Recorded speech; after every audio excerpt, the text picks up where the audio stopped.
ازيكم يا حبايبي يا بناتي واخواتي الحلوين. النهارده هعمل لكم اكله جميله جدا وكل المصريين بيحبوها. هعمل لكم الملوحه الفسيخ بس بطريقه ما تضرش اي حد، صحيه. انا دايما بعملها. انا هوريها لكم وانتوا تشوفوا تحكموا بنفسيكم. بصي يا حبايبي، هنا انا جبت الملوحه زي ما انتم شايفينها اهي. بصي ركزوا في الحته البيضه دي، بتلمع اهي. بص زي الجزاز. بص القشر بتاعها بيلمع ازاي اهي يا حبايبي. لازم تختاري الملوحه كده، وبعدين ايه عشان ما تكونش مسلوقه، وتبص من جوه تلاقي فيها ملح، ما فيهاش مصارين ولا حاجه اهي، نظيفه من جوه. بصي انا لازم اختار الملوحه كده واحسها ايه مش مسلوقه. لو مسلوقه تلاقي حاطين لها صبغه من بره. دي الملوحه. بصوا، وهنا انا محضره الطحينه زي ما انتم شايفين، وهنا حاطه ميه زي ما انتم شايفين اهو. هحط عليها خل، ميه بخل زي ما انتم شايفين. بصي يا حبايبي اهي كميه خل اللي انت عايزه تحطيها. وهنا انا جايبه كوبايه ميه، وهنا انا جايبه ليمون. كده انا بعمل كده في الطحينه. بصوا يا بناتي، بصوا بعصر الليمونه زي ما انتم شايفين اهو. هتقولوا لي ازاي؟ اقول لكم ثواني، ما تقولوش ايه. طب ما احنا عارفين الليمون الملوحه بيتحط لها طحينه. بقول لكم انا هعملها لكم الطريقه حتى لو حد عنده ضغط راح ياكلها. انا لازم احط وانزل بكوبايه الميه اهي زي ما انتم شايفين يا حبايبي، وافضل ادوب في الطحينه زي ما انتم شايفين. دي الطحينه يا غاليين اهي يا بناتي. ادوب الطحينه بالميه، ما احطهاش تخينه عشان ايه كده انا جهزت الطحينه كده. بصوا يا بنات، انا هفرش منديل هنا اهو على الصينيه قدامي، منديل مطبخ. هنزل بص عليه انا بعمل لها ايه.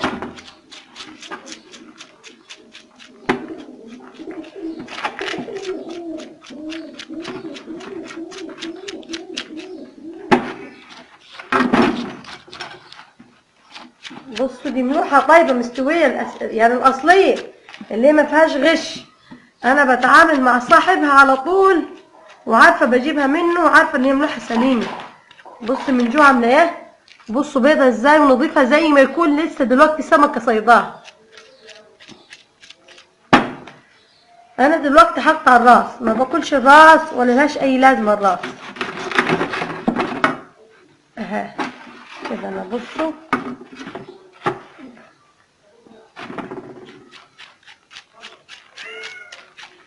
انا عماله انضف فيها زي ما انتم شايفين وافتحها. بصوا احاول احاول انفض الملح. شايفين؟ بصوا لونها احمر حلو ازاي من جوه.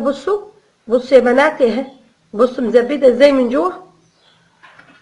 انا كده بقطع قطع عشان ما بحطهاش حي.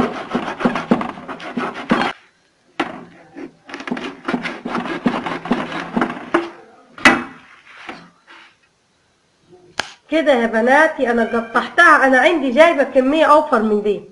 انا حبيت اوريكم في حته واحده بس اللي انا اوضبها عشان ما اتاخرش عليكم. بصوا هي مستويه وجميله، ريحتها جميله. طلعت اللي هي دي. بصوا بحطها فين. بصوا يا حبايبي في الميه ام خل. شايفين الميه ام خل دي لانها مالحه جدا، مستويه على ابوها، مليانه ملح. كده انا بحطها في الميه اللي فيها خل. حتى الملوحه لو فيها اي ميكروب جاي من بره كده تنضف. نرجعيها كده شويه في الميه ام خل دي بس كده. ما بتعمليها لما يكون رح تاكليه على طول. بصوا يا بناتي خليكم معايا يا حبايبي، انا بعمل لكم الحاجه اللي المريحه صحيا. طلعت الملح من جوه. بص نطفت ازاي، بقت زي اللحمه. بص نطفت ازاي من جوه، وبنزل بيها كده في الطحينه وبرجتها كده في الطحينه زي ما انتم شايفين.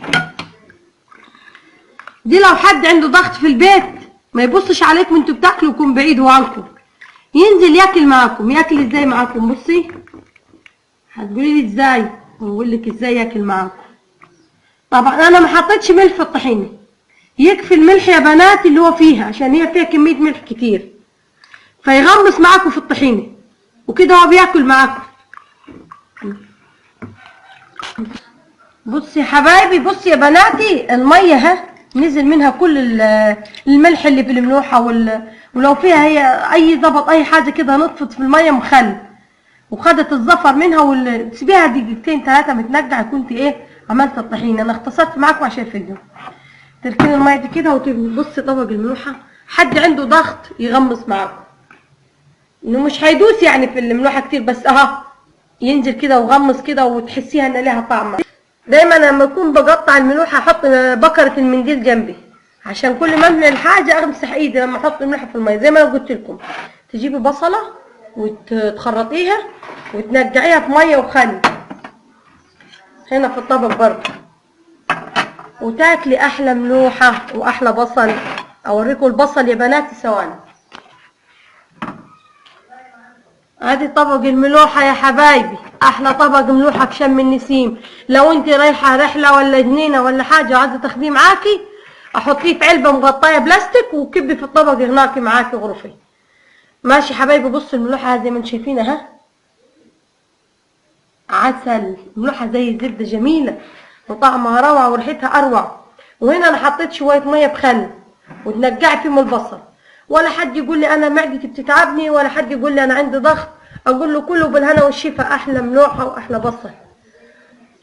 وكل سنه وانتم طيبين، وربنا يعود عليكم بخير الايام. كلكم عايزين تاكلوا ملوحه كده الايام دي في شم النسيم، خصوصا داخل رمضان. وكل سنه وانتم طيبين. ما تنسوناش يا حبايبي في محبتكم، وحشتوني وحشتني لايكاتكم واسئلتكم واشتراكاتكم. خليكم معايا وتابعوني، وكل يوم معاكم في حاجه اجدد واحلى يا غاليين. تابعوا معايا.